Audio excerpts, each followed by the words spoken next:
we all have different identities, and we don't have just one identity, right? I mean, we have so many different identities that collate to form, our personality or who we are as a human being. That's how I feel. So we have our own, my many identities are: I'm an Indian, I'm a woman, I'm a mother, I'm an actor. I may or may not be religious, whatever it is, we all have these different identities, right? And I feel that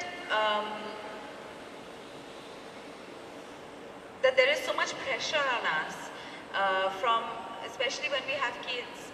I read a very interesting article about women who were in the IITs and IIMs in the 1980s and where they are today. So they're as qualified as the men. But they did this follow-up for these women, and they found that most of them had, they had children by the time they were in the 30s, most of them had children and they had to switch. So most of them were running their own business from home, or they had set up something else on their own. Whereas the men who had, studied there were flourishing in that particular line in their business. They didn't have to they didn't get derailed, as you said. Of course, the first thing to identify is whether you want to work or not. Because of course that is a choice and you're free to exercise that choice. A lot of people don't have that choice. A lot of women have to work. They may not have the luxury of that choice.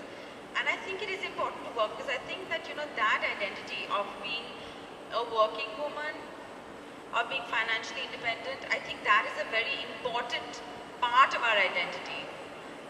Not only for our own self-esteem, but also how other people relate to us. I feel really proud that I am, a working mother to my son. I think it's really important for my son to see a strong, independent working woman like I saw my mother,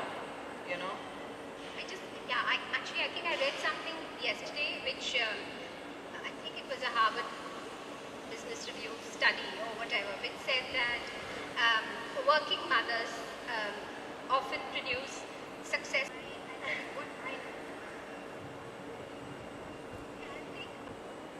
I think it's so sweet that you're asking this question.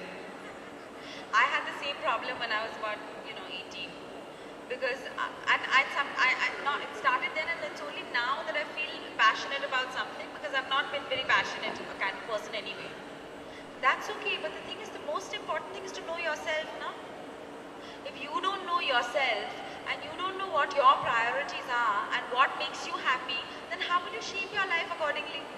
Then you're only waiting for external stimuli. If you can identify a few things,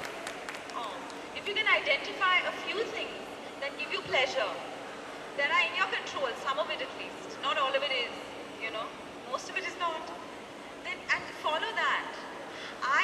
Like I was saying earlier, I'm not ideal on this panel because I was never passionate about acting. I never really wanted to become an actor. But today, I'm passionate about wanting to make a film. And I know this because I've been at the same thing for almost 2 years. I was never a writer. I've written a script. For me, it's a major achievement. For other people, it's minor. It's just that I never thought I would stick with one thing for so long. So the best is to get to know yourself really well, and it's not easy.